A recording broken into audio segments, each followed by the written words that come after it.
I think a really good place to start, and this is where I start every single podcast pretty much, because like I always try and find a different way to start them, but it's always the same. It's like, what's your journey been from your childhood to now? Oh my God. It's weird, like, when I think about it, because I'm still a child in my brain, but do you mean like in terms of just life in general? Yeah, like what's the journey been? How did you get from when you're a kid to where you are now? Do you know what? I think being rebellious got me to where I am now. I grew up in a normal family, right, with really strict parents. Wanted me to become a doctor, like the really typical Asian household, and like to just be feminine, or like whatever femininity is to like in traditional families and stuff. And then I think I didn't want to be the same as everyone else. And also, like, growing up, I just didn't feel like I had anyone like me to look up to, or like guide me, or like, you know, that person's done something. So I was like, maybe I should be that person for other people like me. So yeah, I think from a young age it was like that. I remember going to like a careers thing. I thought I went through a weird phase where I was like, I'm going to fail all of my qualifications, like I'm going to leave school with nothing. And they were just not helpful either. So I was just like, you know what, I'm just going to do it myself and do it for other people. So I feel like that's how I got to here. But I mean, it's not been like plain sailing, obviously. You said a minute ago you thought you were going to fail all your Yeah. exams. Why? I don't know. I think I've always suffered with like imposter syndrome, or like thinking the worst is going to happen in every situation, when, you know, even if the worst does happen, it's not something I can't bounce back from and just redirect myself. But yeah, I think I went through a weird phase. I did it in A-levels as well. And I told my teacher I wasn't going to go to university because I wasn't going to pass. I had an unconditional offer the whole time, but I just was so in my own head about that I was going to fail that I just didn't even check that I had an unconditional offer. So yeah, I think it's imposter syndrome. Where do you think that comes from? Because like we all have that, right? I have that. Yeah. Like even now, like people are like, oh, well done on your business growth. That's amazing. And I'm like, every single day, I'm like, someone's going to find out and this is all going to end in like 2 seconds. And there is that like level of self-doubt. And I wonder if it's part being a woman, part maybe like childhood trauma from failing or something. I don't know. But like, where do you think yours comes from? I definitely think mine is coming from being a woman. Right. You know, I notice it like even in my own family or circle of friends that, you know, if I do something or my brother does something and it's exactly the same outcome, the reaction is very different. And the only difference between my brother and I, apart from the age, is our gender. So like to me, I think it's always been a woman thing, or like, you know, am I worried that what I'm doing isn't very womanly? And then, you know, am I doing the right thing? I think that's where it's comes from. And when you say womanly, what do you mean by like that? What's the definition of that to you? I mean, my definition of womanly is literally like to do whatever you want to do. But as a child, what do you think that was? I think I very much like grew up in a household where the mum did the cooking, the cleaning, like looking after the children, and the man went to work. And like, I mean, there's nothing wrong with that family setup if that's what you want. But I think that's just what I was always, I'm going to say bred. I'm not an animal, but I like what I was bred to like think was normal or what should happen. And I was like, well, I'm not really doing that. So then I think that's maybe where the imposter syndrome like comes from. So it's like a thing of I'm not doing what I'm meant to do. So someone's going to figure that out quick enough and it's all going to... Yeah, pretty much. And like, because I feel like I've done so many things from such a young age, or managed to accomplish so many things from such a young age, that I'm always like, like, is it going to stop somewhere? Like, am I just going to hit a brick wall? Or like, you know, someone going to be like, well, how has this managed to happen type thing? So I think that's all. I'm always like, there's always a little bit of like self-doubt in there somewhere. Did you enjoy school? No, I hated it. Why? Do you know what? I felt like I think secondary school definitely enjoyed a lot more than primary school. Primary school, I felt like such an outcast because I felt so different to everyone else. Not even just like in terms of personality, just in terms of the way I looked. So in primary school, I felt like an outcast. In secondary school, it wasn't so bad because it was more mixed and diverse and stuff. I hated teachers. Like, I'm not afraid to say it. Like, I hate being told what to do. That's why we get on so well. Yeah, like I hate being told what to do. I hate like just even the notion now of like having to ask to go to the toilet. Like when I think back to like small things from school, I'm like, why did I have to do that? Like I'm I mean, obviously I was a child, but in my head I wasn't. So I was like, I'm not a child. Why do I have to ask these things? Why do I have to like listen to everything you tell me? And like, I always remember being told at parents' evening that I'm a challenging character. And because I'm a challenging character, like I talk too much, or I talk back, or I question everything, or I question authority and stuff like that. My parents always really worried that I was like, oh, like, you know, what's she going to become when she grows up? So yeah, I hated school for that reason. I saw a really funny TikTok the other day, and it was like, kids that were told they talk too much, where are you now? And like everyone that stitched it were like business owner, like super successful salesperson, like whatever. And it's almost like there's a direct correlation. Anyway, everyone that I've interviewed in this podcast, like, I think this to be true. Every single person has gone, I didn't like school. And I'm always, that's why I asked the question. I'm like, why? And they're like, the same reason that you've said. It's the same reason I didn't like school. I hated being told what to do. I always used to ask why. And because I asked why, I used to get in trouble.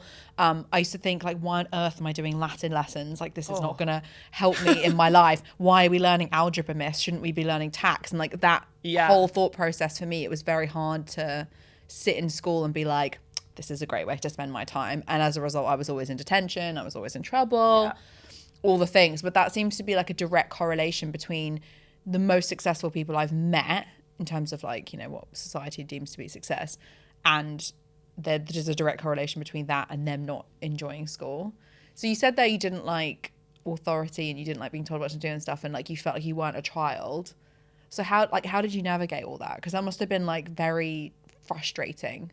Yeah, I don't think I navigated it in like a mature way. I navigated it like a child. Well, you were a child. You were a child. Yeah, so I like would kick off.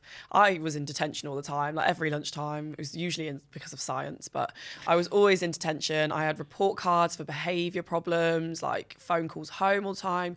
Luckily, no one knew what my mum sounded like on the phone, so actually the teachers were just talking to me. So I never got in trouble for it.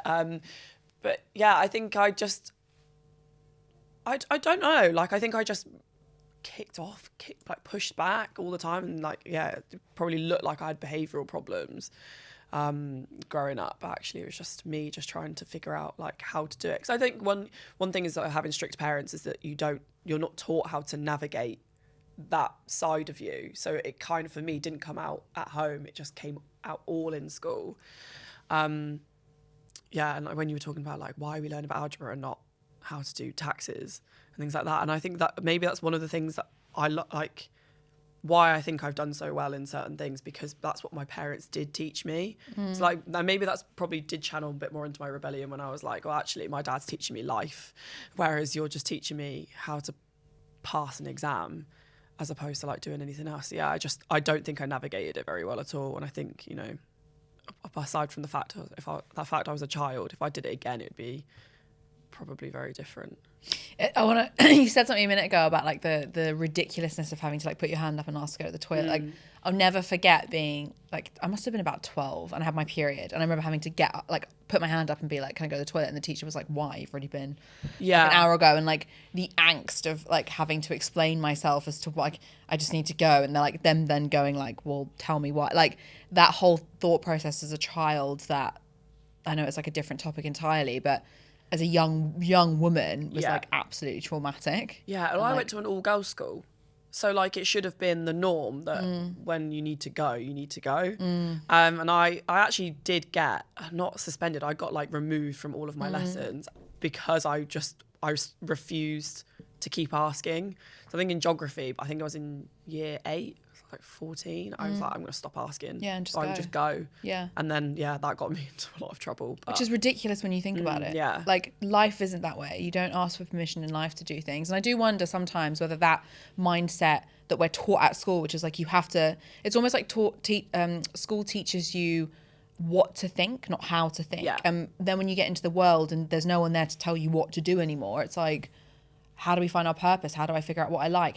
What job? I don't even know what job I want to do. And it's almost like because you've been baby stepped the whole way through your life up until the age of 18, when you get to that stage of having to go to university, having to go out there and like earn a living and like be in the real world, I do think a lot of like mental health problems, not all for sure, but a lot of mental health problems come from people's lack of understanding of like who they are and like what they want. And it's because their whole life they've been told what they should want and told what they should be doing and told this is like you said, you know, your parents wanted you to be a doctor, like you should be a doctor. Yeah. That's almost like, not to like dig out your parents, but my parents were the same. I hated university and they were like, you need to go to university. And I was like, oh, Like, do I keep them happy, or do I do what makes me happy?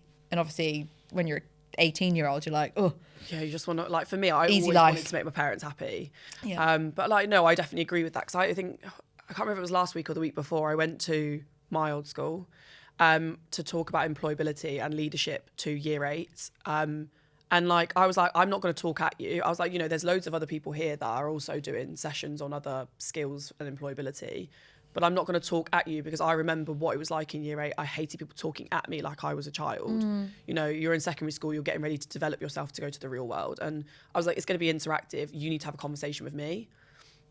I've given up my time. I've given up a whole day of my time to come talk to you. So like, talk to me. What do you think leadership is? What do you think makes a good leader? Like, how can you do?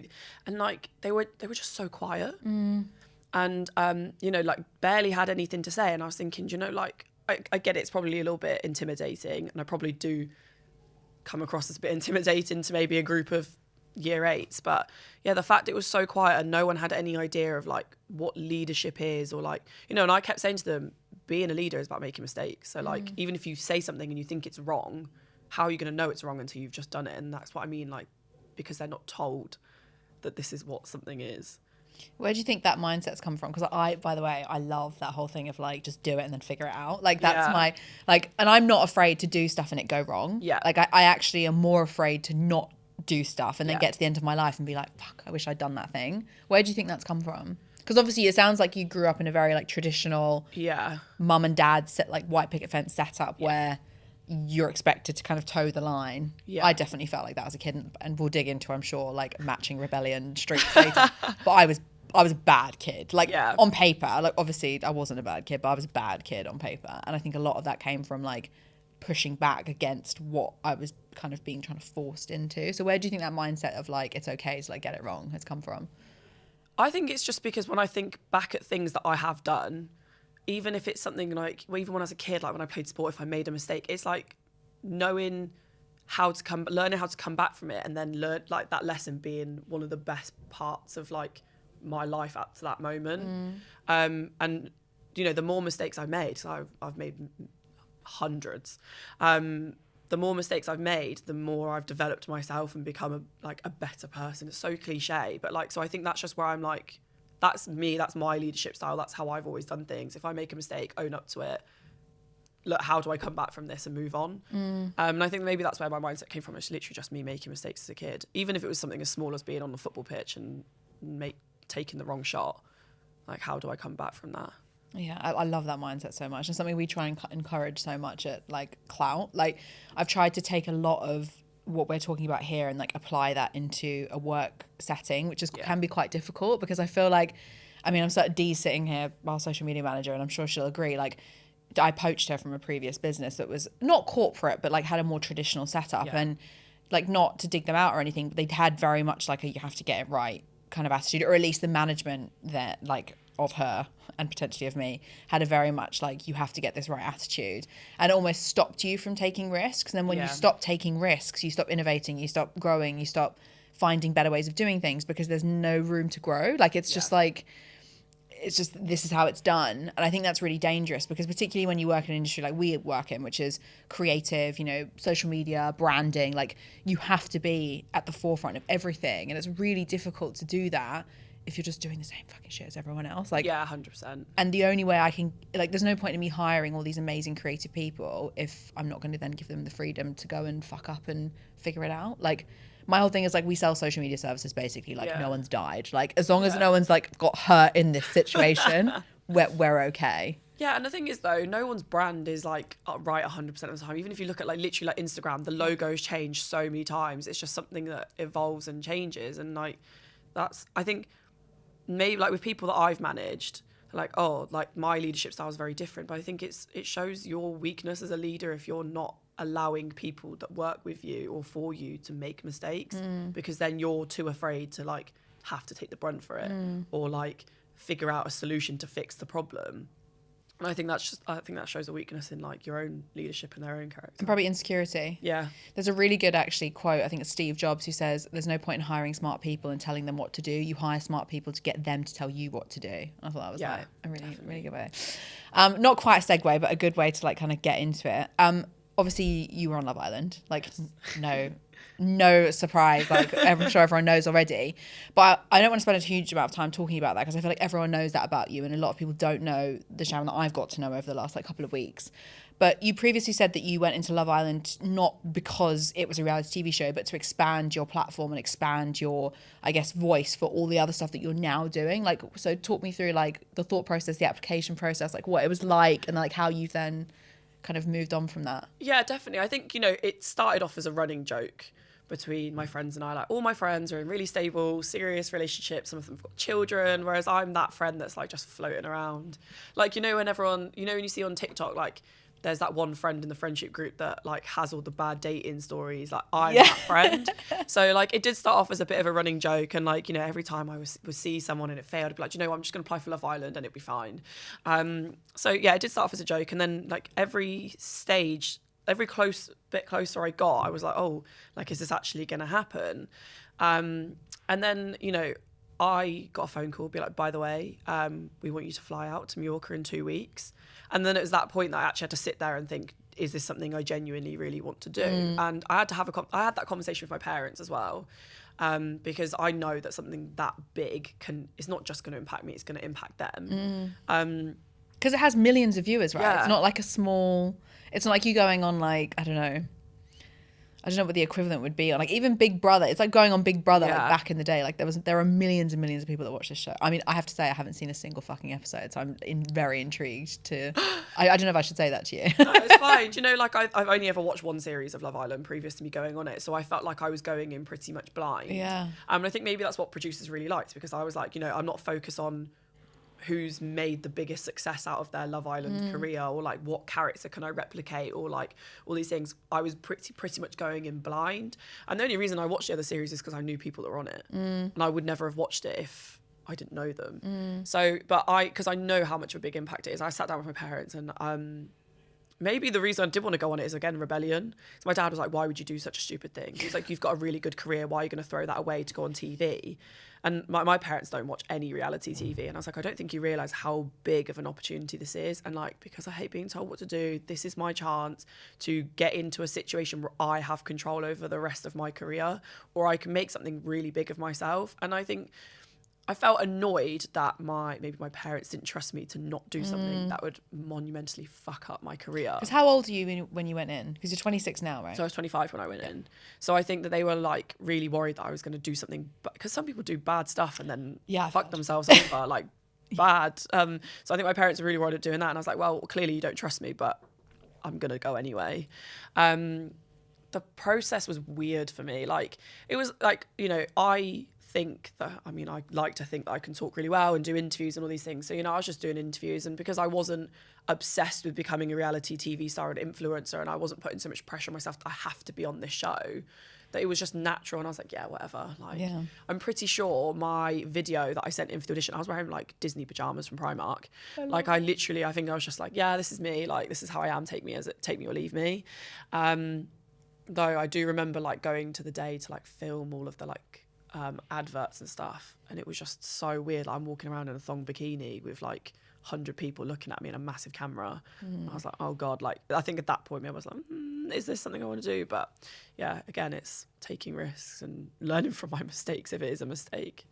And you've now gone on to, obviously, you've built a huge platform. Like, you have 350,000 plus followers on Instagram, and I'm sure loads more on other platforms, and you're now using that, I guess, microphone that you've got off the back of Love Island to do all these other amazing things. So obviously it started off as a running joke, kind of like entering, which I love. I think that's hilarious. Like, I have this similar situation with my friends that I'm now divorced and like single, and they're all married and like have children and stuff, and I'm like living my best life, and everyone's like, yeah, like the wild one. But to go back to like you entering for the kind of point of growing your platform and all that kind of stuff, like, I appreciate it was a running joke to begin with, but when was the moment when you were like, wow, like actually this could be really big for me? I think it was actually like having a conversation with my friends about it, because when we did say, like, it started off as a running joke, they were like, well, you know who you are as a person, you know that what Love Island can offer you. The producers tell you there's no guarantee of love or fame or any of that stuff, and I just thought, well, I'm not in it to be famous. I was like, if I want to get something out of this, I'm gonna make an actual proper career from it. And you know, I was doing all the stuff that I do now but previously, and I was like, well, if I do it on a bigger scale, you know, like going back to when we were thinking about like at school, when I felt like I didn't have someone to look up to, or like someone that I could look at and be like, they've done this, so I can do it. And like, you know, well, I can do it on a bigger scale now. People can look at me like and be like, yeah, I want to be like her. And I think I was sick of seeing influencers all the time, like the standard influencers, like Blonde, everyone wants skinny. to be rich and pretty and like all and I think I was fed up of seeing it. Like when I hear young people, like when I went to school, one girl was like, I want to be famous. I was like, famous for what? And she was like, famous. And I was like, I don't think you understand. Actually, as a mum, that breaks my heart. Yeah, and like, you know, not like just as another woman, like I was like, wow, I'm really upset that this is what you think your life should be. It's like dream bigger than 10k followers, queen. Like, yeah, 100%. And I was like, and the fact she didn't even like, being famous is so ambiguous. Yeah. What do you want to be famous for? Like, it might not be a good thing that you're famous. And yeah, I think so. For me, I wanted to, like, obviously, I don't want to. There's only so far influencing can go, and it will eventually die one day, right? So you know, I can carry on doing what I'm doing without Instagram, and I'll still do it. So you know, like that's for me, like that's where it just came from. I was like, wow, yeah, I'm gonna take this opportunity and see what I can take what I've got already, take the opportunity I've been given, and like try and make it something big. Like elevate it. Yeah, 100%. I love that you said that, because my whole thing was, obviously, I feel like this is really goes against like what I should be saying, because I'm like running like a personal branding agency. But my whole thing is like social media isn't your personality, it's just like a distribution channel for it. And I think a lot of people, where that sort of like mental health issues come in, and maybe this young girl that said like she wants to be famous, like people believe social media to be like the be all and the end all. And so like they look at their you know, Instagram feed, for example, and like compare themselves to influencers who've had like the BBLs and like all the things, and presenting themselves as being completely natural and like completely perfect. And like we can dig into all that kind of stuff in a minute, because I think it's really important to discuss. But there is this like complete disconnection for a lot of people between reality and social media. Like social media is just a very small part of someone's life, which is often altered to suit the narrative that they're trying to push. Yeah, definitely. And then trying to make your life like someone else's, if you're, you know, doing it through that channel, is just like a really toxic thing to do. So how have you managed that? Because like obviously we're on very different like scales in terms of like how many people we're reaching. But I certainly found when I first started building my personal brand, there was a lot of pressure on me to say the right thing and look the right way and like all that kind of stuff. And now I'm just like, fuck it. Like, this is who I am, take it or leave it. Like, and I'm 100% okay with the consequences of that. But how have you managed that? Because that's, I mean, you're very big on Instagram, which is a whole different kettle of fish. Yeah, I think like I think I was one of those people that was like so suckered into social media, probably even like up till last year, that I was like, you know, oh, I'm not perfect, I don't look like this. Like even I've been in that. And actually I think exposing myself to the world that I like live in now has like told me, I've like seen things, I'm like, wow, okay, people are exposing themselves to me, and like this industry is so fake, for a lack of a better word. Like there's so many things about it that's wrong, and I'm like you now, like on social media, I'm like, this is how I am, take it or leave it. If you don't like it, unfollow me and do one. And I say it all the time, and you know, when people are like, oh, don't respond back to trolls, and it's like, well, actually they think they can get away with that because no one's calling them out on their behavior. And I think sometimes it is hard, because sometimes you like when you're on a low day, you're human. Yeah, of course, and things impact you and like affect you more. But you know, I have to remember who I am. Again, with people being big on social media, they are big because they are, well, hopefully authentic to themselves.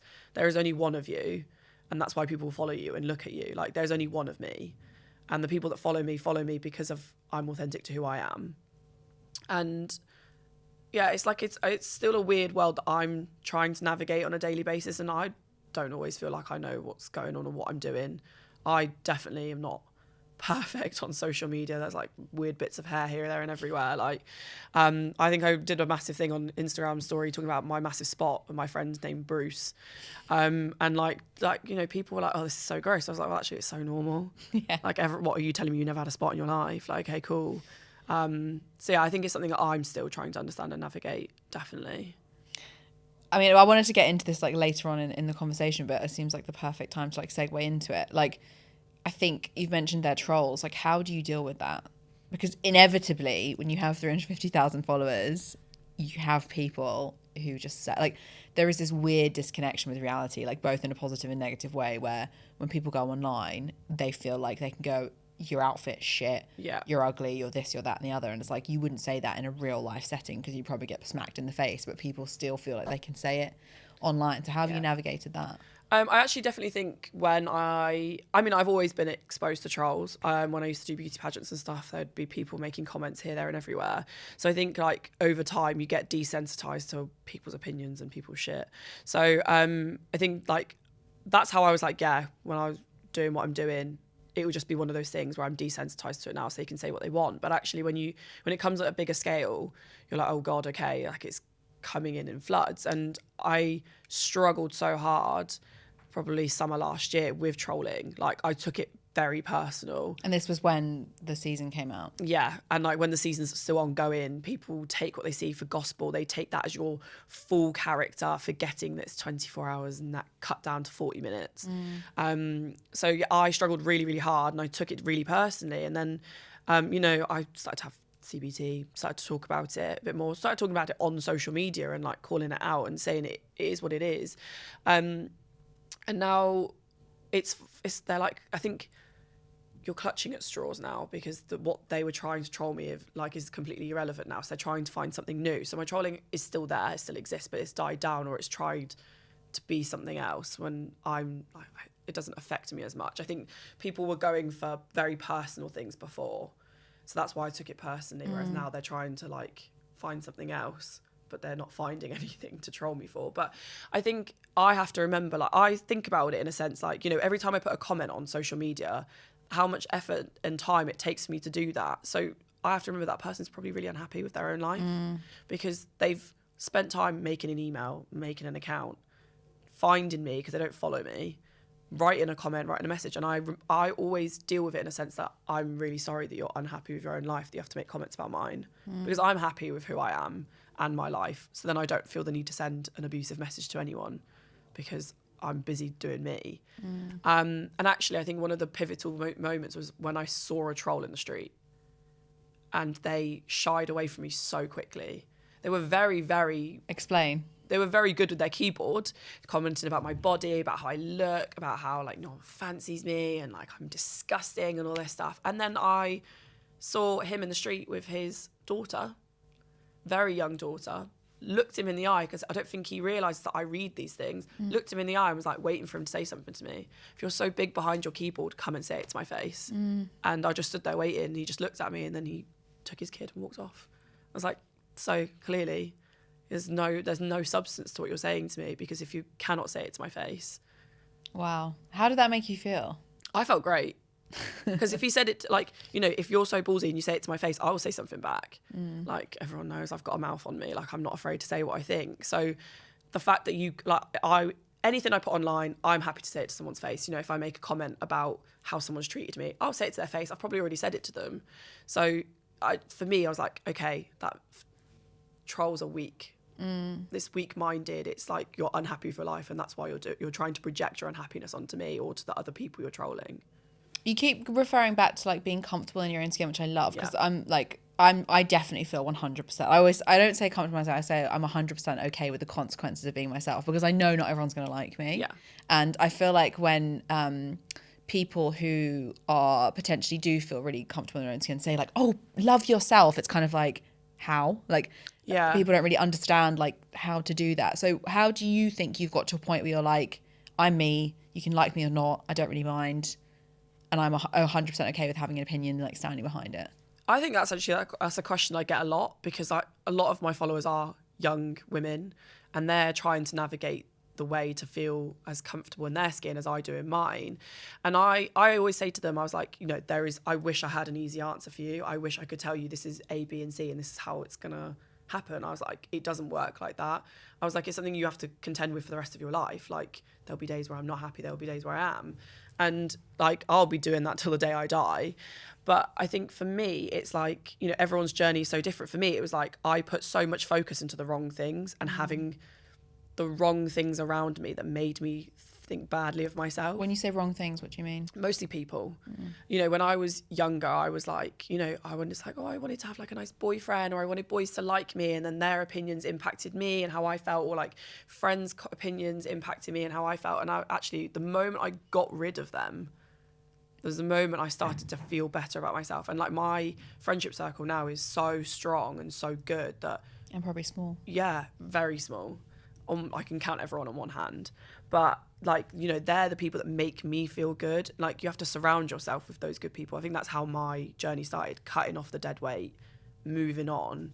And, you know, you can't carry everyone with you for the rest of your life. And I think that's something that a lot of people need to understand, especially the young women that follow me. Not everyone, like, people can come with you, but you can't carry everyone for the rest of your life. And I think, yeah, for me, that's where feeling comfortable in my own skin started, because I can say what I want to my friends.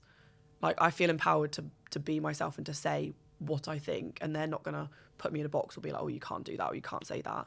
You know, they'll challenge me on my opinion. I think that's the best place to be. You said there a minute ago about like a lot of young women following you and like looking up to you and, you know, all that kind of stuff.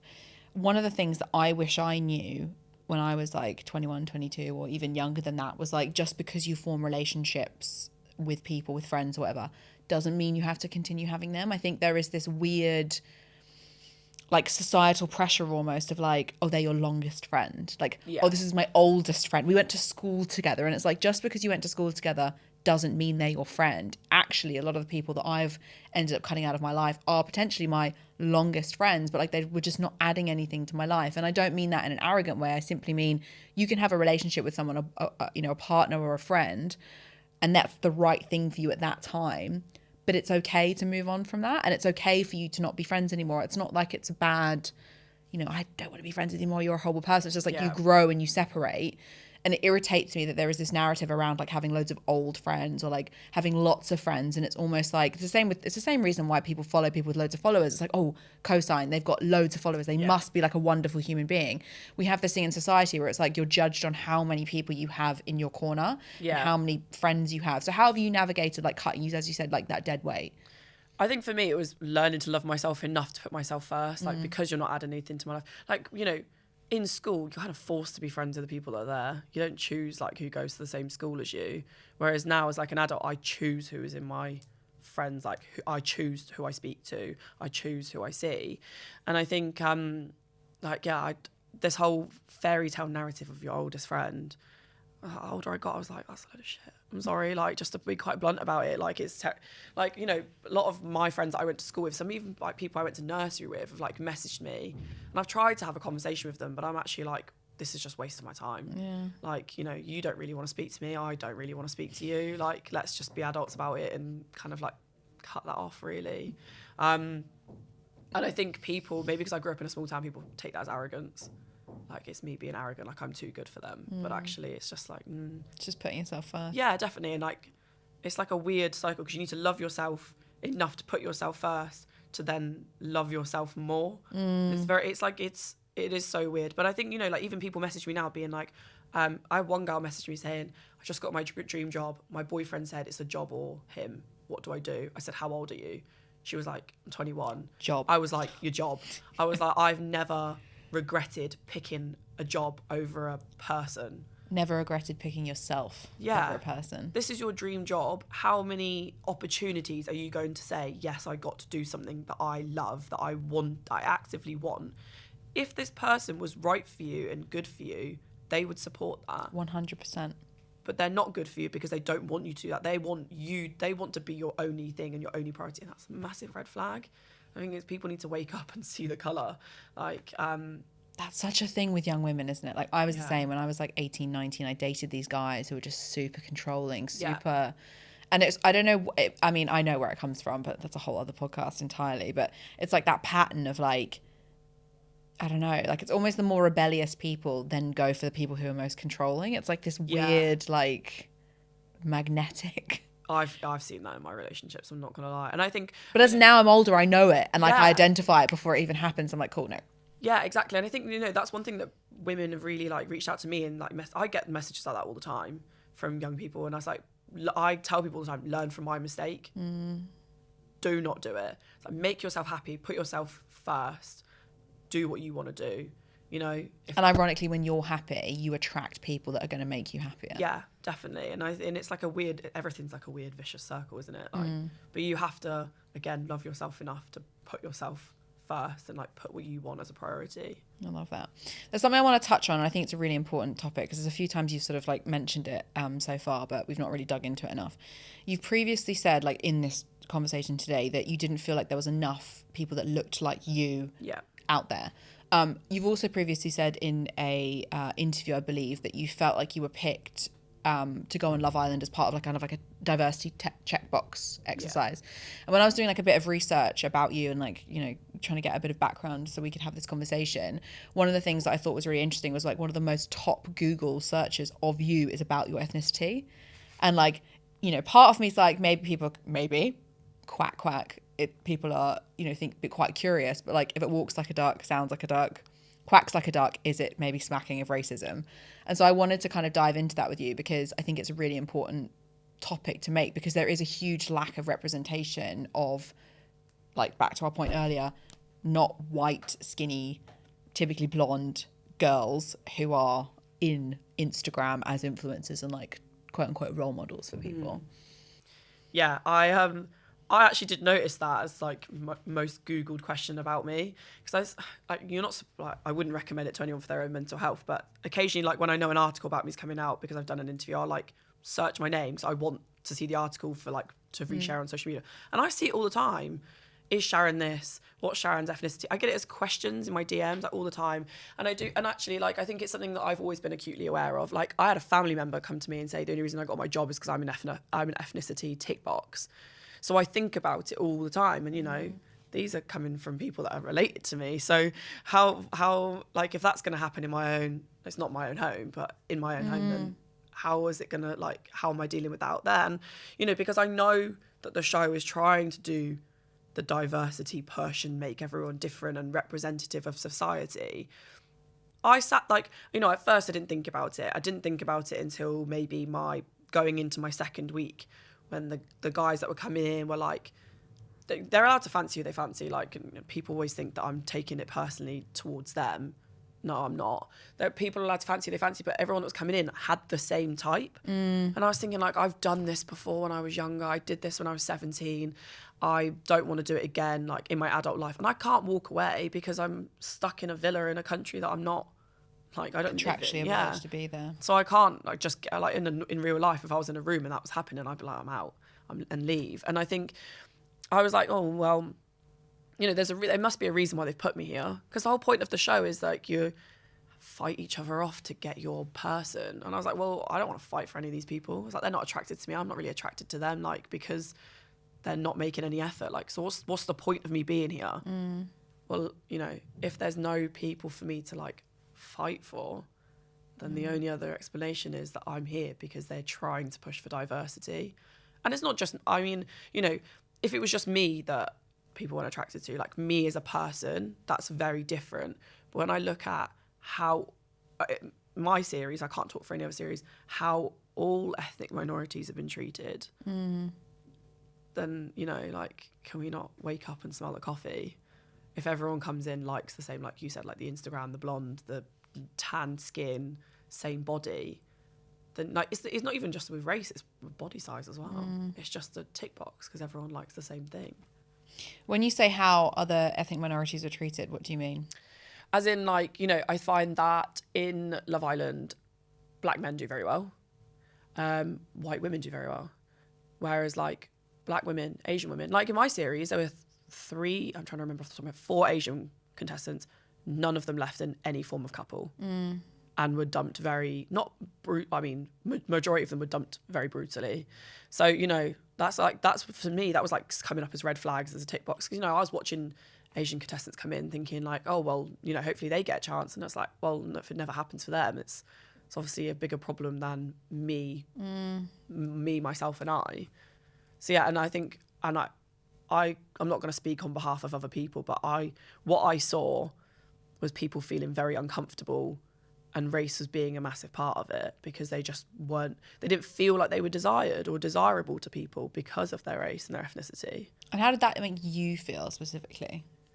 I think, do you know what, actually, I wasn't even concerned about me at the time of being in the show, but like, I think I saw some other people's concerns and took it I took it quite personally because it like reminded me of my own friends' experiences, like things that my friends have reached out to me and said as like, you know, as Asian or Black women, and like hearing them talk about it, it's like it's a constant repeat of like things that I've heard in the past. So I took it quite personally and it hurt me quite a lot. But that's why I talk about it. People think it's a clout thing. Like I'm talking to you about race because I'm desperate for attention. I'm desperate for social media likes. Like, no, it's an actual thing people need to talk about. And it's often the people that think that are the ones that aren't affected by it. Yeah, I mean, I've seen people who were previous contestants of Love Island respond to it saying that the diversity of the show's increased. I was like, yeah, it's increased, but it's not difficult to increase it when everybody looked the same in the first couple of series. Do you know what I mean? Like, it's increased, but it's not where it should be. The show should, everyone's calling out for a normal Love Island, not people that want to be influencers, for people that are just normal. So then, like, they need to look different because that's what society is, like, to body shape, race, height, all that stuff. Like, it needs to be different. It's interesting what you've said there about the disparity between like the general public and Love Island, because I do think that's a real, like, as I said, I've never seen an episode, but like I've seen, like, I know what it is. Yeah. And I've seen the types of people that are on that. And the thing that always struck me was like when we were doing the research for this and reading about kind of your thoughts on sort of the checkbox of diversity, there shouldn't need to be a checkbox of diversity. It should just be like, that is like, if you're doing a love show, you're doing a show where people, you know, ideally, quote unquote, fall in love with each other. Like, everyone is attracted to different things. Yeah. Like, naturally, like we just all are. So surely you would have more success as a TV show, hypothetically, if you had more of a diverse bunch of people in there, because that is what life is. Like, even if I look back at like all the people I've dated and been married to, they're all so different. Like, looks, like weight, height, like personality, so different. Yeah, I actually think I said it on the show when I, like, probably 10 minutes after coming in, like, I was sat on one of the daybeds with Kaz and Lib, and I just turned around and said, everyone I've dated is so different. I was like, I literally, when I date, I go from one extreme to another. 1 minute it'd be like someone who's average height, brown hair, and the next minute it's like someone who's super tall and blonde. And like, you know, I'm attracted to the person, and like, yeah, the cast was diverse, but then types aren't diverse. And like, it doesn't make an entertaining show if nobody, like, if you're not attracted to people. That's what makes the show entertaining. That's why I didn't quite get it, because I felt like I was just sat back and was like, oh, I'm kind of over it now, because there's no one, like, there's no love triangle to make the show for me. Yeah, it's just one of those things. And I think hopefully in the summer series that comes out, we'll all be watching. I'll be looking for like the cast and think, yeah, like the big bums and the, you know, like maybe not so washboard abs and like just normal people. Like, I'd love that. I think there was 250,000 applicants for my series. Are you genuinely telling me that in that 250,000 there is no diversity? If they could turn around to me and be like, actually everyone that applied was an influencer and is a white blonde influencer, then like, yeah, okay, that's not, like, that's what they have to work with. But again, like, they do outreach. Majority of the people. I know, I've got a friend who's been outreach to, like, loads. And for context, like, she I mean, she's mixed race. She's fucking stunning, but she does fit the criteria of beautiful, slim influencer, you know. Yeah, and what you would expect. The thing is, though, I think it's also really strange, like, when I just thought about it now talking to you, it's like everyone's crying out for a normal Love Island, like, where people look like people. But then you also get, like, circling back to trolling, you also get trolled for being a normal person. Yeah. Like, for doing things like that are normal, like having bodies that look normal. Let's talk about that, because again, like, this was going to be further down the road, but I think it's a really important segue to make. So you famously rowed with someone about plastic surgery and like who I can't remember the person's name that you had Hugo. Yeah. So that's my thing, like men's names I always forget. Row with them about the choice to have plastic surgery. Like, I would love to talk to you about the pressures of that, because being in the public eye, number one, there's so much pressure, particularly on women, to look and behave a certain way, but also in society.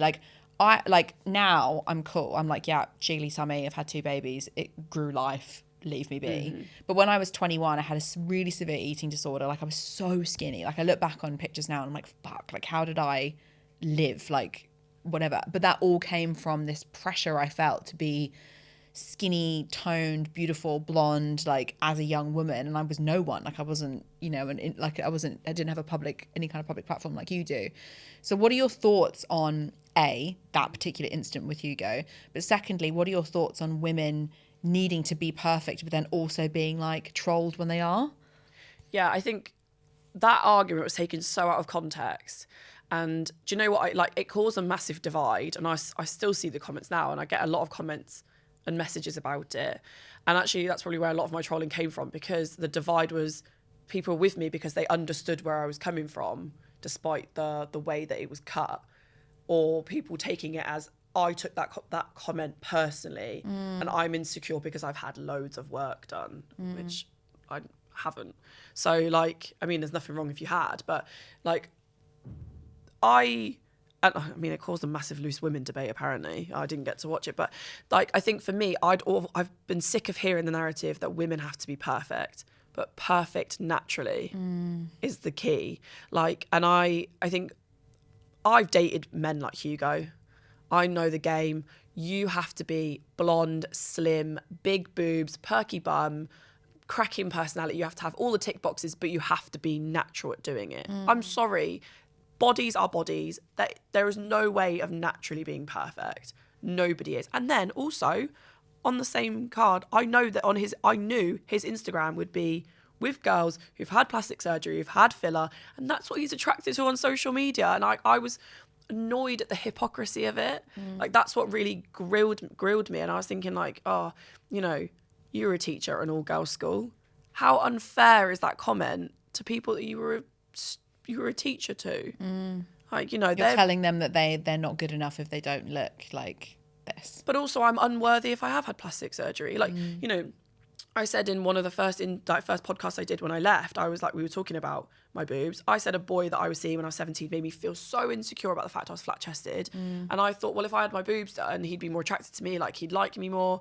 I mean, it took a good few years down the line for me to realise that why I had my boobs done, and like eventually going to get it. So that's a completely different thing. But at 17, I was thinking, yeah, I want a boob job because of the way that men had made me feel, not because of like me always looking at myself thinking, oh, I need a boob job. You know, if he'd never made that comment, would I have ever decided I needed one? And then like, you know, that person is exactly the same as Hugo, like in terms of personality. And it was a triggering moment, yeah. But it's not, I wasn't out of insecurity. I just didn't want you to impact your insecurities on everyone else. And it's, yeah, like, you know, everyone around the table, whether they've had plastic surgery or not, if they're happy as they are, who are you to tell them they shouldn't be? It's interesting because I hate this narrative that's on social media about, oh, look at the Kardashians, like they should own up to it, And I'm like, why? Like, why? Why? Like, I understand the thought process of people like, you should tell people when you've had plastic surgery so that they don't believe that it's like an unattainable thing. I understand that thought process.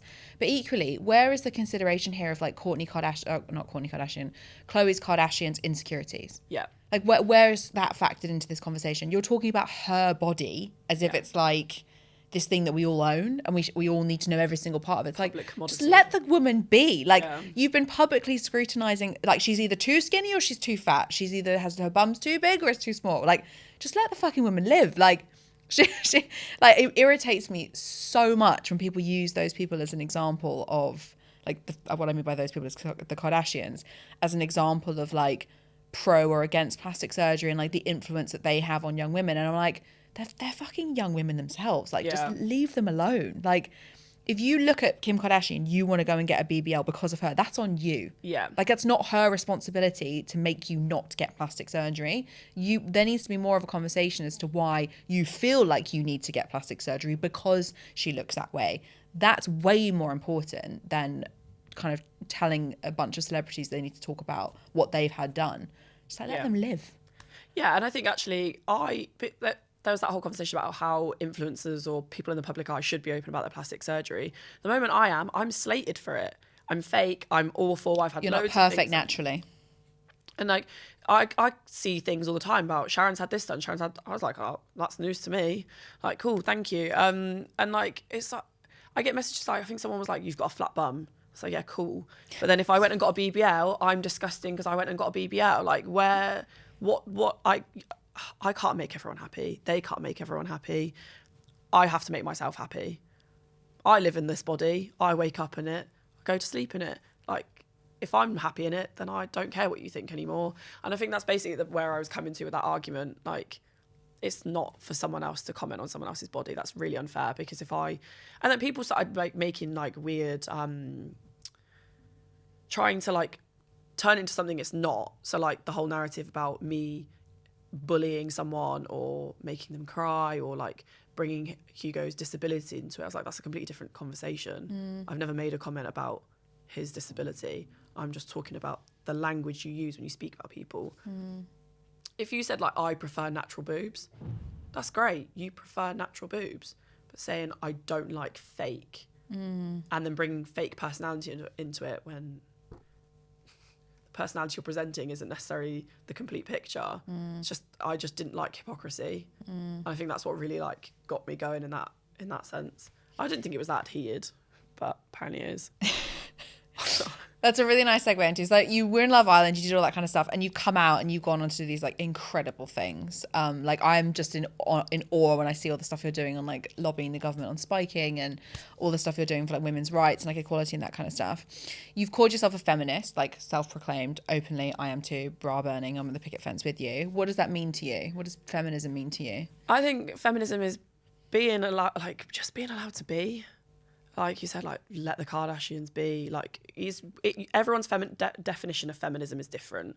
Like feminism to me is choosing what I want to do with my body, choosing what I want to do with my career, whether I want to use my ovaries and womb for something else, like instead of having babies. That's my choice. And I think, you know, for me, feminism comes in so many different ways. I think on International Women's Day, I did a post where people were like, I can't be a feminist because I went on Love Island. I can't be a feminist because I posted a picture of me in my bikini. XYZ, and it's like, actually no, this is my definition of feminism because I'm making the choice to do it. No one's told me to do all these things.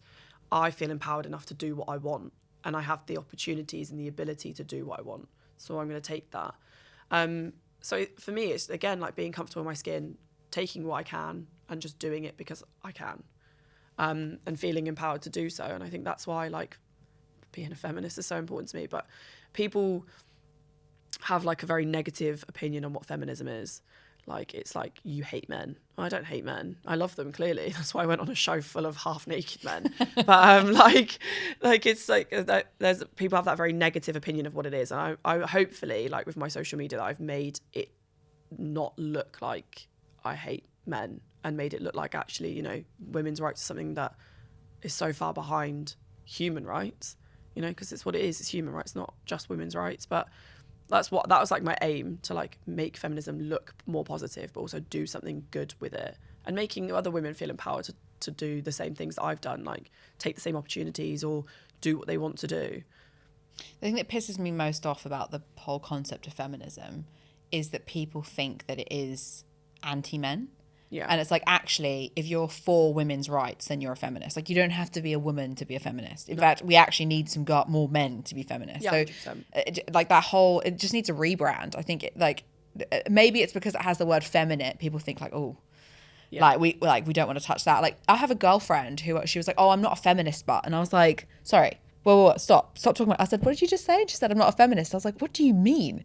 And she was like, yeah, I'm not, I don't have hairy armpits. Like, I was like, babe, like, do you understand? And I went on my Google and I was like, do you understand what feminism means? It means you are pro women's rights. And she was like, oh yeah, I'm definitely pro women's rights. This is a woman who's a CEO of a business, like multi-million-dollar business. Oh, wow. She is like a beast, stunning, beautiful, really feminine, but an absolute animal. Like, and she's standing there going, I'm not a feminist, because in her kind of mind, she doesn't relate to like the way that is portrayed. And I was just like, wow, like we need to rebrand this concept, because if I have my daughter growing up thinking that she's not a feminist, I have not done my job as a mum.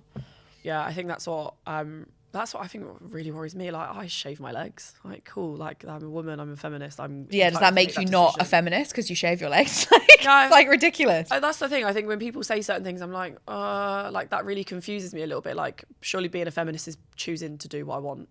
Yeah. Like choosing to wear makeup, choosing to do my hair or have long hair or have hairless legs. Like, that's, or shave it all off if you want to. Yeah, it's a choice. And I think that's what people like really need to realize, is that's what feminism is. It's empowering people to make a choice. And like, that's what it means to me. That's what I pitch it out to all the time to people, especially to younger women when I go to do talks with them and stuff like that.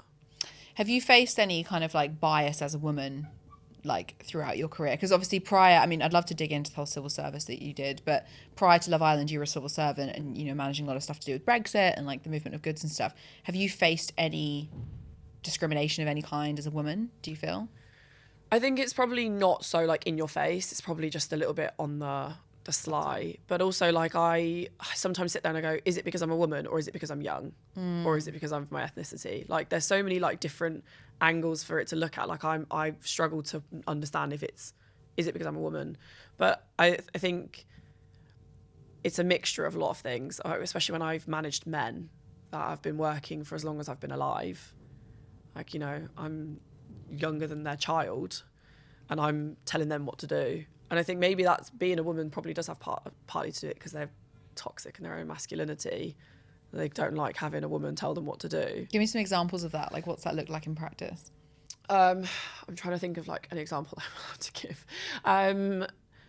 I think there was a particular time where I'd asked someone to do something and they basically just told me no. It's like, and you were their manager. Yeah. And I think like I'm trying to be like, obviously there's only certain things I can talk about, right? So like, but like if my male equivalent asked them, they'd be like, yeah, sure. And like, it's in like, it's in my face. But then again, I'm like sit there going, is it my age? Is it the way I've spoken to you? Is it my gender? I don't know. I think the civil service has like a thing where it's very male heavy, very middle class, male heavy environment. And what was that like navigating that? Do you know what? I felt like I was so sheltered to it when I first went into civil service. I was 18, came from a really small town. Like I was so like in my own little bubble. And like, I think the more I saw it, it was like, it was annoying. It was about like, you know, when you see like Yes Minister or Yes Prime Minister, like that really old show and it's like boys club and who you rub elbows with. And I still think it exists. And it frustrated me to no end because I would see people like progressing that I didn't think deserved to progress when I had loads of talented people like working with me. They deserved to do better, but it's just because they're not rubbing elbows with the right people. Do you think it is still really like that? Because I know there's definitely industries where, like, this is a really good example actually. I posted last night, it's related, so just bear with me on this story. I posted on LinkedIn last night about how our monthly socials as a team, so we do like a monthly social every month with the team, and how our monthly socials aren't related around alcohol, because for me, I'm like, we can't say we're an inclusive organization if we're only including people that drink. So we do things like puppy yoga and like the Crystal Maze and like junkyard golf and like all these fun things. There is drink there, of course, available, but it's not centered around it. And someone commented and said, yeah, it's a lot like playing golf. Like, you know, there's a lot of industries where if you don't know how to play golf, you will naturally become an outsider in that business, because a lot of those deals are done on the golf course, even though they're not inside like work hours or like whatever. It's just like you go with the VP, you're out there with the CEO, you get to like know that person, and you get promoted because you've formed a personal relationship with them. But then why should you be discriminated against because you don't want to play golf? Yeah. Or because you don't want to drink? Like, it's like the same sort of thing. I think the public service is probably not as bad as maybe like I think banking and finances, and I think they're definitely more progressive in a sense that they knew it was a problem, so they are trying to tackle it, and they do loads of things to try and bring in more diversity and not make it like that. But I do remember specific jobs and areas and offices I've worked in where it was very centered around drink. And if you couldn't handle your booze, you probably weren't going to be buddies with everyone in the office, which just makes your day harder. And, you know, like, I've probably been guilty of it, like when I've managed teams, like taking everyone to the pub because that's all I knew. Obvious, yeah. Yeah, it's a cultural thing as well. In Britain, England, I think it's very much like Thursday pub, like that's like the thing. I mean, in Westminster, there's probably the same amount of pubs as there is Pratts, right? So, like, it's just, I think the whole, like, Whitehall is centered around pub culture and drinking. Like, you know, it's not until recently when I thought about it, was I being inclusive as a manager? Could I have maybe done something a bit different after work to like get everyone together? And I think, you know, maybe that's something that I should have learned, and like I will learn now, that there is other things I can do that's not centered around the pub. I didn't want to be in the pub all the time, but I felt like that's what I had to do to like socialize with everyone I managed, and like drinking's not good for your waistline. Yeah, and it's definitely not good. Like, oh my God, how many stories do we all have of like that one person that got too pissed and like who went turbo on like a Thursday afternoon. Oh, and like God. we all know that person, and it's like, how awkward is that the next Do you know day? what? I've probably been that person. I'm not gonna lie. I've definitely got a couple Turbo of and where I am that person. Yeah, that's probably not really good for office morale, especially when you are the manager, because it probably just takes away like a lot of like respect people have for you, right? But yeah, like I'm also very jealous of like you doing puppy yoga. Yeah, What's that it about? was pretty awesome.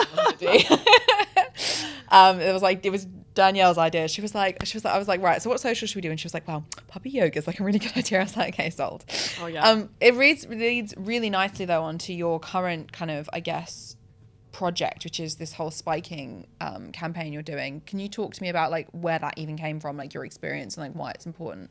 Yeah, so like in terms of my experience, like I've said that I've been spiked probably like a handful of times. I've said on numerous occasions that I don't think it will be the last time I get spiked. Like I wouldn't put my house on it. You know, for me, it was somebody put something in my drink. 1 minute at lunch, broad daylight. 1 minute I was fine. Next minute, completely unconscious, barely breathing, unresponsive, amongst other things. For me, I never planned for it to become a massive campaign.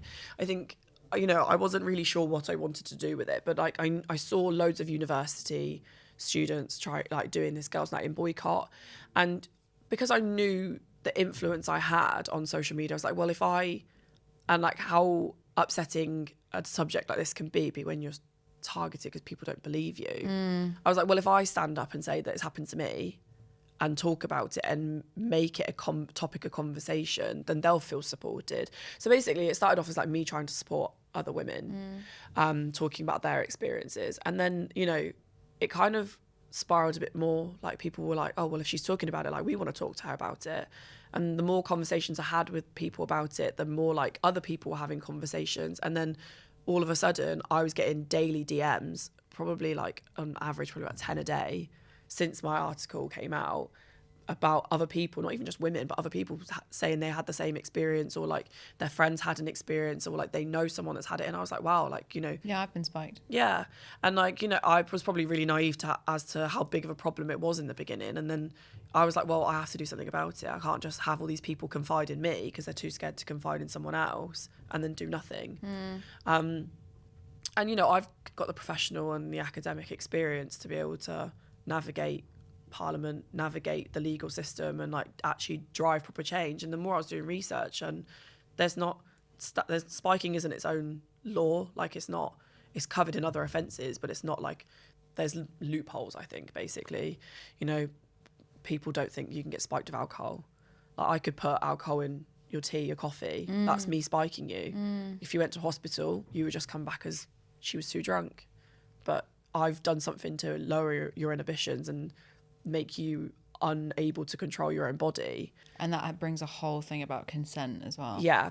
And that's one of the things that I said as well. Like people, like I've seen other campaigners and things go like campaign on spiking, but I think theirs is very like narrow-minded.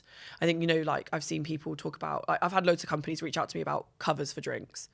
It's like, yeah, that's great, but then if they can't put it in your drink, they'll do something else. Well, it's like that awful case in like Manchester of like all those girls that got injected in the back of their arm. Like that's not solving the problem. That's just putting a band-aid on the symptom. I think it's diverting like perpetrators. And I think that so that's where like I was like, well, it needs to be 360. Like I remember after I was spiked, I went on Talk to Frank website, and it was very much like the same narrative that young women hear all the time. Cover your drink, don't leave your drink unattended, don't take a drink from a stranger. And I'm like, I'm sick and tired of hearing this. Such a gender thing as well. Like you think about sexual violence against women, it's the same thing. Don't walk at home at night, don't wear like short skirts, don't wear your hair up.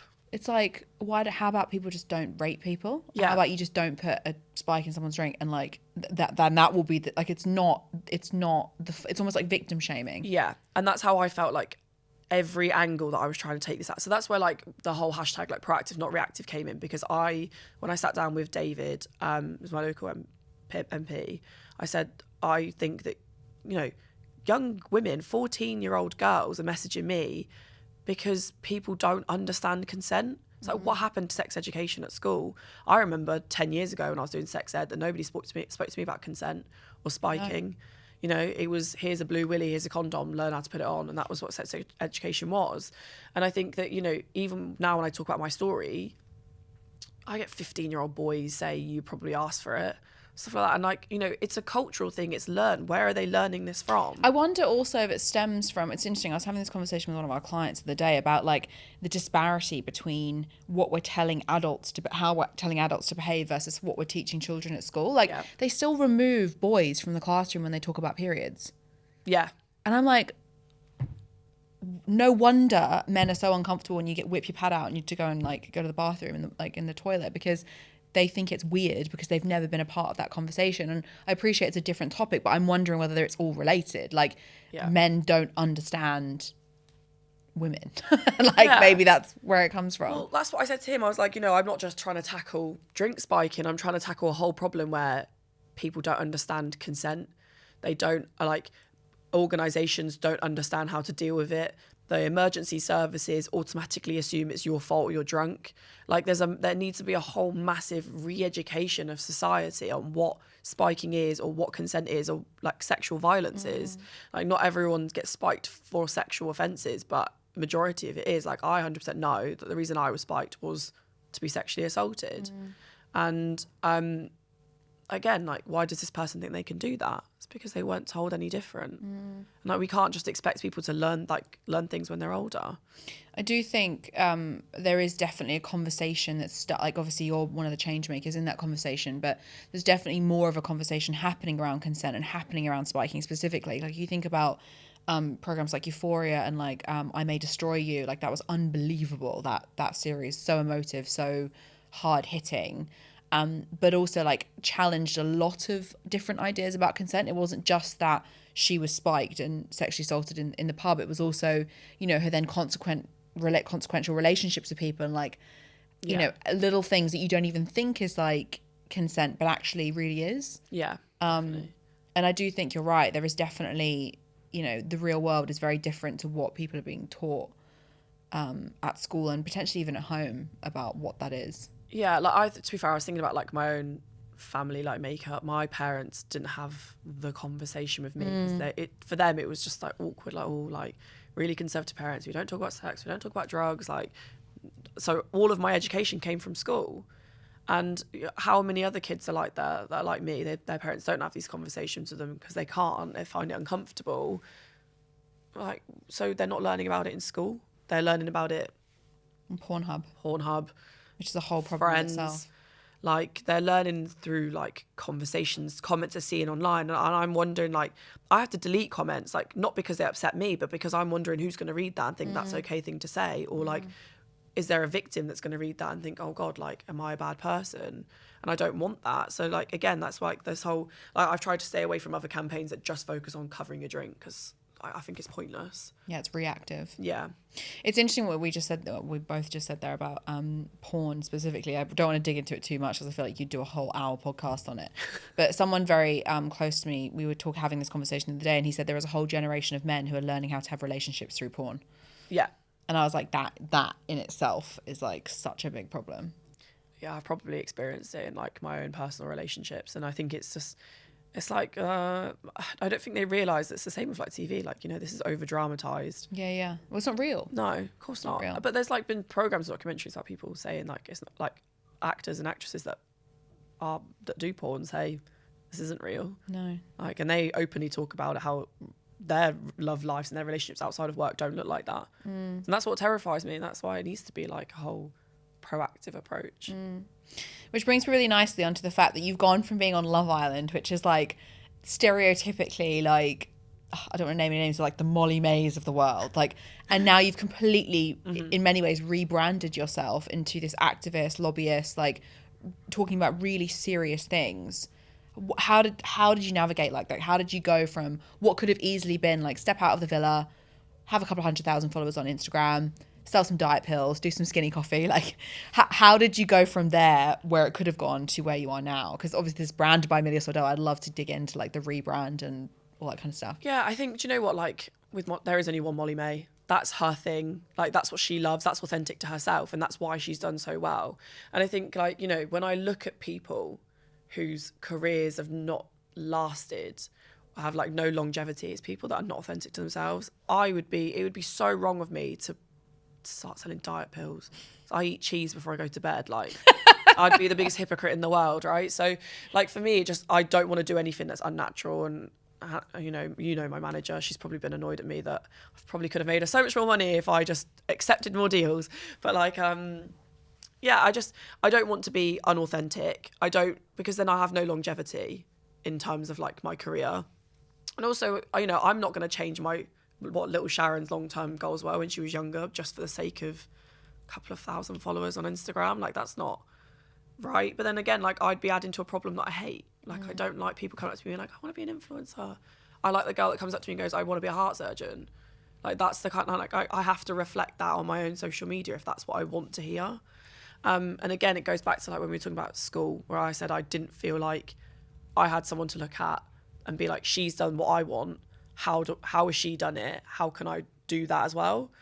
So, you know, if I didn't have that and I wanted to be that, is part of that rebranding. And I think it's hard when everybody wants to talk about Love Island because it gets traction and views and likes and all that stuff. Like, I know people want to talk about it all the time, but I try so hard to like steer away from it as much as possible because I'm grateful for the opportunity. I'm never going to turn around and say like I'm ungrateful to the producers for like giving me the platform that I've had, but it's not the only thing about me. It's not my entire personality or being. Like, Love Island isn't, you don't just look at Sharon and go Love Island. Like, it's not part of your CV as a person. Yeah. And like, you know, so I think I try to steer away from it, and I think it's taken a lot of hard work with me and my team to try and make sure that we don't do the same routine. And, you know, I use LinkedIn. How many Love Islanders are really actively using LinkedIn and writing posts and like stuff like that? Like, I was like, yeah, how many of us are really doing that? Probably not very many.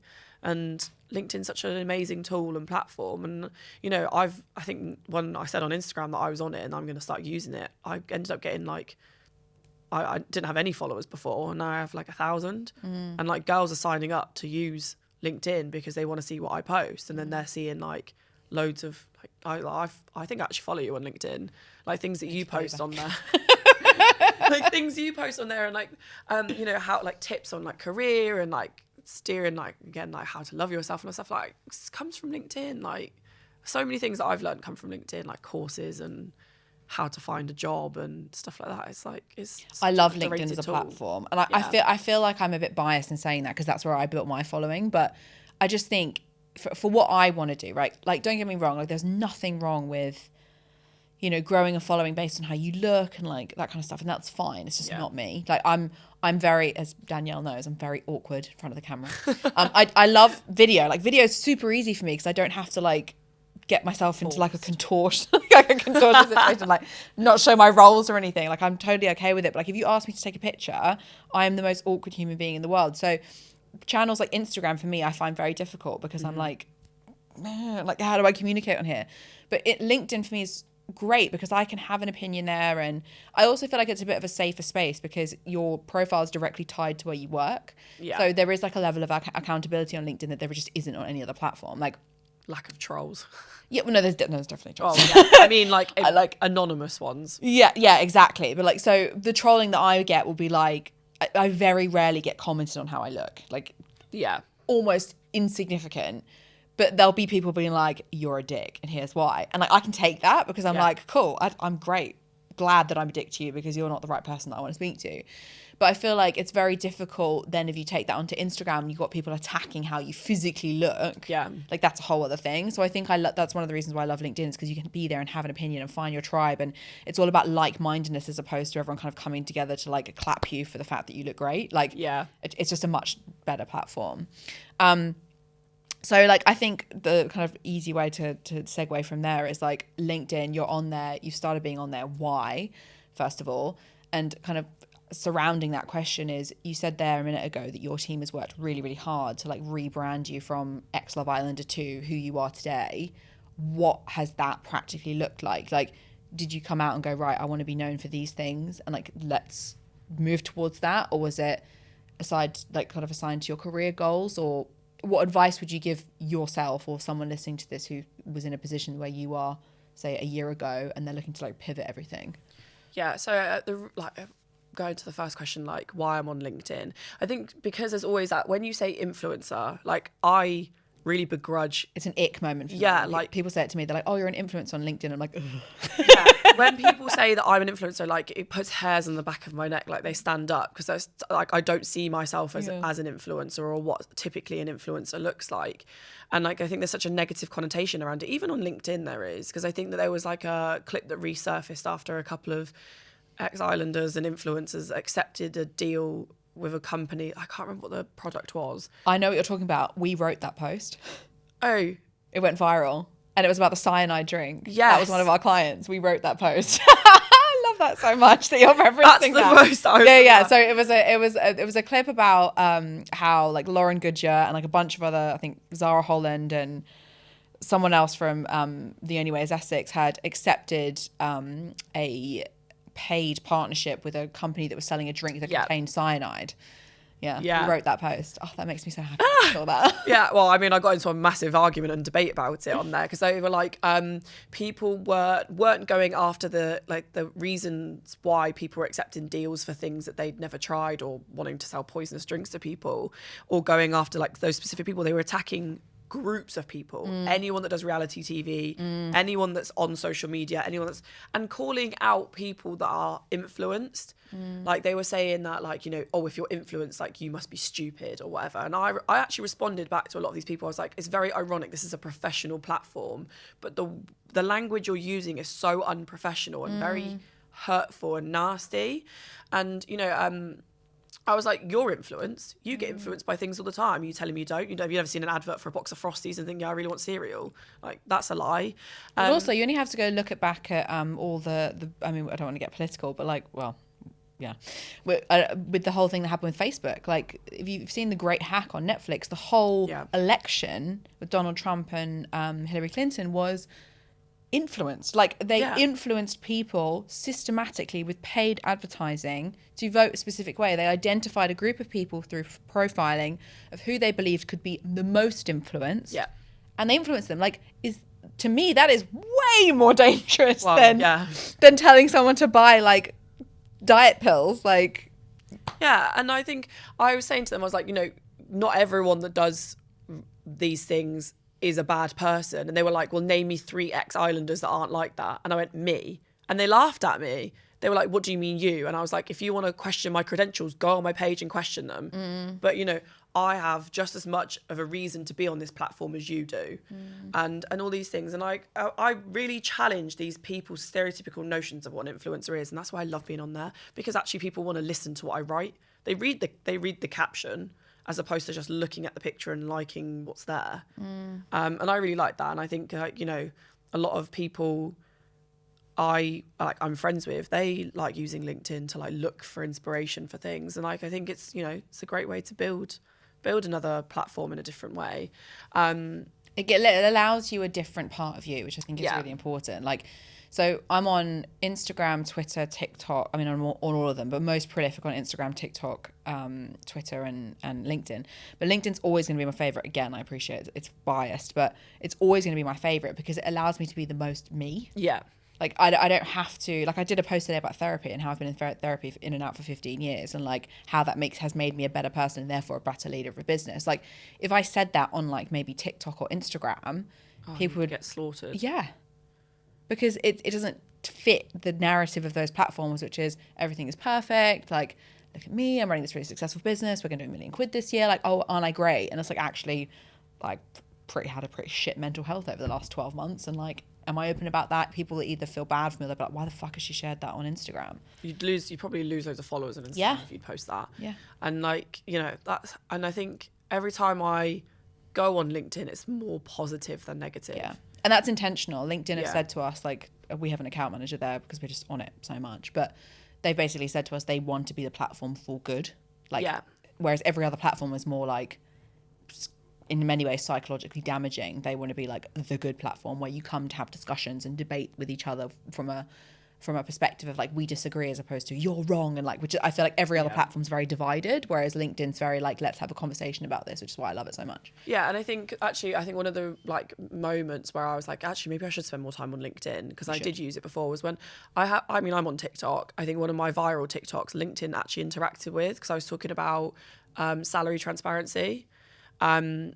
And I was like, wow, okay, like people really actually do want to hear about this, and LinkedIn interacted with it. So like maybe this is the platform that I should be using because it fits. Like that's what people want to see. I mean, the amazing thing about TikTok is you can repurpose all those videos on LinkedIn. Yeah.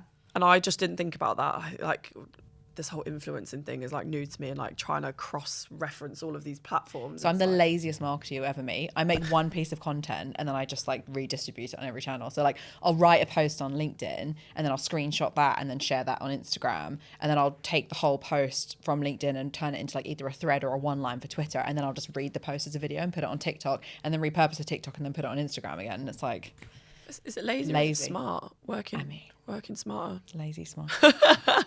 But in terms of like rebranding, I think I remember like coming out of the show, you get given a pack by producers with all of these things, like the guidebook of some kind. It has some managements in the back. And I was thinking, I sat there and I knew I didn't want to do diet pills and teeth whitening. I sat there and think, what management's going to help me then? How do I do this? And I think I was quite brutal. Some people probably said I was quite rude, but I was quite brutal in terms of picking management. I've cut conversations off with managers after 5 minutes on a phone. I'd be like, not interested. Because someone tried to sell me the dream of going to Coachella. And I was like, that's not me.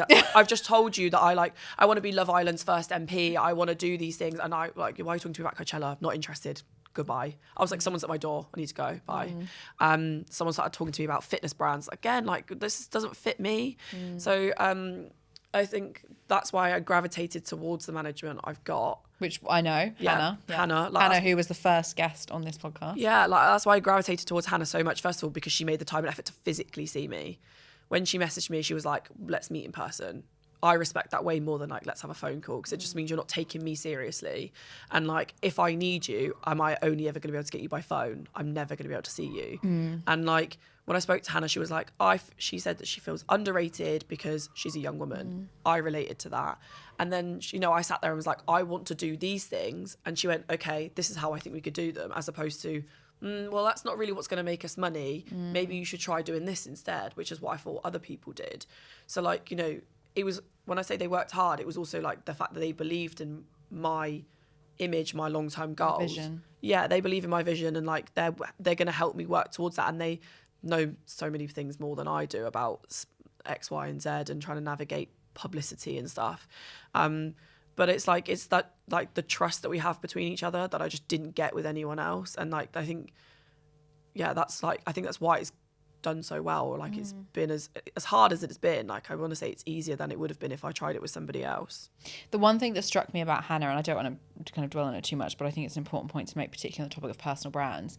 The one thing that struck me about Hannah is like her whole thing is like, I build like careers. Yeah. Like that's her thing. It's like, she's like, I don't want to just get you a Boohoo deal and a couple of freebies from Pretty Little Thing. Like I want to build your career. Yeah. And I think as a personal branding agency, for me, that's what we want to do. Like we're trying to build like the next Elon Musks and the next Mark Zuckerberg. Not like, obviously don't take their actual personal brands verbatim here, but like that level of people, because we believe in like their long-term visions. And like we're really strict on who we will work with. Like we turn down 90% of the people that approach us to work with us, because like either they're talking to us about like what they want to achieve and we're like, doesn't really align with where we're going, or they're not doing this from like a long-term perspective, and we're like, you have to understand what we do is we're building basically your reputation of like who you are specifically at scale. So unless you really believe in your own reputation and really like razor clear, like you said, you want to be the first MP of Love Island, that's a fucking vision. Like, let's get behind that and make that happen. And I think that's really important,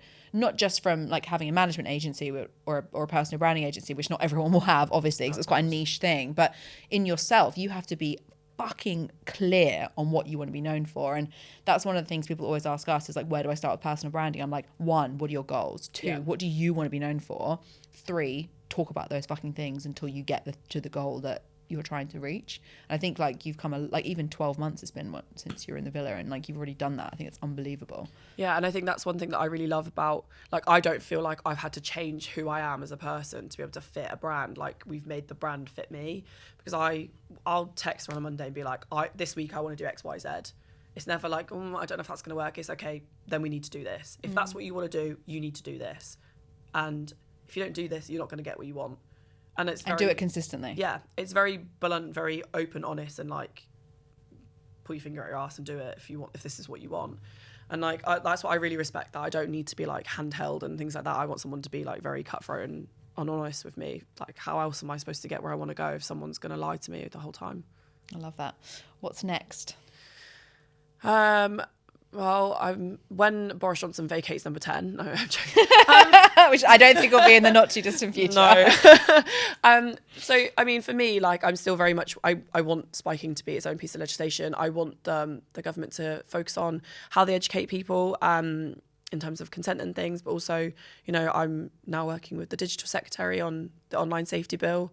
Let's talk about that quickly, because I completely forgot about that. That just came out recently. Online safety bill with the digital secretary. Talk me through that. Like, why is that important? Yeah, so it's so the Department for Culture, Media and Sport has been writing this bill of like 5 years about how to protect young people online, what they can do to, well, how do you protect people online, but also allow freedom of speech to still take place. Which is always the argument, right? Like, whenever trolls get removed or banned, everyone's like, how dare you? Like, this is freedom of speech. And it's like, there is a difference. Yeah, there's a line, and a lot of the time it's crossed. So you know, because I've been so open about trolling, I had the department reach out to me and ask me to come to a round table where like influencers and models and people that have been in like the public eye in some way, shape or form. I think, like, you know, there was politicians there as well that said that they'd been victims of trolling at quite serious level, talking about their experiences and, you know, why this bill is so important. You know, I said to you in a private conversation, I probably receive on average 2 unsolicited photos per day. They're not illegal. No one's broken the law. Which is mental to me. Yeah, like if I walk down the street and pull my top up, that's illegal. But if I sent somebody a photo online, it's not. They didn't ask for. Yeah, it's not illegal. And like, you know, I don't want to see all of these violently graphic images. Like, I don't need to see this. You can say dick pic. Yeah, I'm just trying. Like, well, they are horrible. I don't even know if it's a dick when I look at some of them, but like they are. They're just like, I don't understand why people will send them, but like, it's the fact that it's not protected is like, it's I can't fathom it. And that's why I think it's so important. And, you know, like, before I came in here, I looked at my TikTok and it's like, the digital secretary reached out to me and was like, I'm amazed by the people, like the response I've had on that 1 minute clip from an hour and a half long roundtable that I posted on my social media. The response I got, where people were like, yeah, this is amazing. Like, I love like how you articulate things, how you're so open and honest about what you talk about. And I think that's why it's so important, because everyone needs to have a safe space. And like, one thing that I really worry about with young people is, I remember a time without social media. And my first experience with social media was Bebo, sharing love, and like how cute that was. Like, you go share your love and you have a joint Bebo with your best friend. Whereas now it's like the online is can be such a horrific place, and young people don't know life without it. And if they're not on it, then like they feel segregated from community and friends and family. And I think that's why it's so important. It needs to be safer, especially with all the other things we've talked about, how like people are learning about relationships through porn and all those things. So I think that's why it's really important. But like, that supporting that bill is massive and really important to me. Last question. It's the question that I literally could talk to you for hours, and I know we've gone over time, but like, everyone in here is being like, come on, I could finish up. The last question I ask this to every single person that comes on this podcast. If you could go back to 21 and tell yourself 3 things, what would you go back and tell yourself? Oh God. Okay. I think I keep making comments about not over plucking my eyebrows, but I don't know if that can be one. I think maybe. I think every little girl that was born in the 80s and 90s can relate to that comment. Yeah, like, don't over pluck your eyebrows. No, I think for me, trust yourself is like the biggest part. I always second guess the decisions I made and like whether like how the impact would have on me as an older person, when actually the decision I made at the time is what suited me at the time, it's what made me happy at the time, and it's what I felt was right for me. And you should just trust that, and you'll end up going wherever you want to go. I think another thing as well is I didn't really focus on the people I was keeping around me until post 21. And I think, like, you know, the transition from teenager to adult is so scary and daunting that the people around you have like a massive influence on that. So I wish that I told myself at 21 to do it a bit earlier, just to like not be afraid of like long friend fairy tale happy endings. Like, just do it, rip the band-aid off. And then maybe the third one, probably would say cut my hair sooner. Like, it was awful. Nobody told me that my hair was bad. Like, I know it's such a trivial thing, but like, it was like, I think it was like, again, with social media and everyone's like, oh, long hair is so pretty. And like, it was awful. Maybe Best thing I did was cut my hair. Yeah. It's so short now, I love it. You've got a lot of split ends, girl. You need to cut that hair. Like, that's probably my third one, just to like make it a little bit more lighthearted. But yeah. Like. I love that so much. Thank you so much for coming on the podcast. I've absolutely loved it. Honestly, I know everyone says that on every fucking podcast ever, but I like literally could talk to you for hours. And just thank you so much for being so open and honest and doing all the amazing things that you're doing. Like, standing behind you, girl. Oh, no worries. Thank you for having me. It's been really nice to talk to you. Yeah, you too.